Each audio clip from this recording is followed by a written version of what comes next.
Dans l'épisode d'Un si grand soleil du mercredi 1er décembre 2021, Alain, Frédéric Van Dendrich, lit l'article de Midi Libre expliquant que Laurent Berthier, Khalid Mahadour, avait des soucis d'ordre personnel.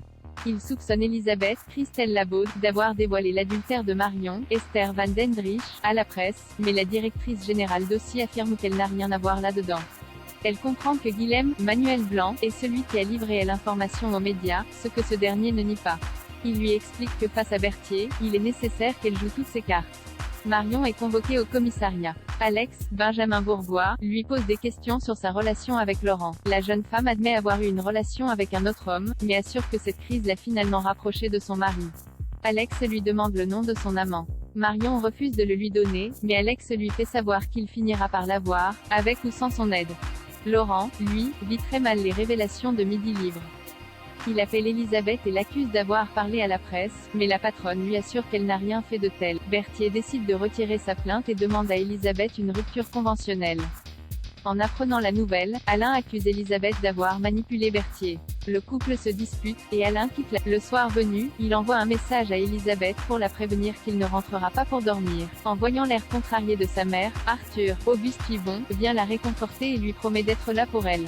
Alix et Bertrand divorcent. Ariane commet l'irréparable de son côté. Noémie, Lucille Crier, s'inquiète de ne pas avoir de nouvelles de Ludo, Folco Marchi. Elle passe un coup de fil à Alice, Maëlle Nieton, qui lui annonce que Ludo a pris sa journée sans se justifier. Noémie a peur que Ludo ait mal vécu sa rencontre avec Ariane, Catherine Boguet-Dugast, et l'évite. Plus tard, la jeune femme reçoit la visite d'un collègue d'Ariane.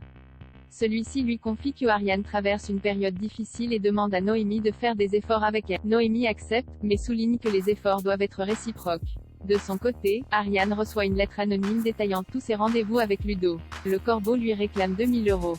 Si elle ne paye pas, la liste sera publiée sur les réseaux sociaux. Bouleversée, Ariane appelle Alix Nadia Fossier. Cette dernière essaye de la rassurer en lui disant qu'elle fait tout pour retrouver le maître chanteur. Plus tard, Ludo envoie un message à Ariane pour discuter, mais cette dernière n'est pas ouverte au dialogue. Il décide d'aller chez elle pour apaiser les choses. En voyant que la lumière est allumée mais que personne ne répond, Ludo s'inquiète. Il entre chez Ariane et la trouve dans sa baignoire, les veines taillées. Loading widget.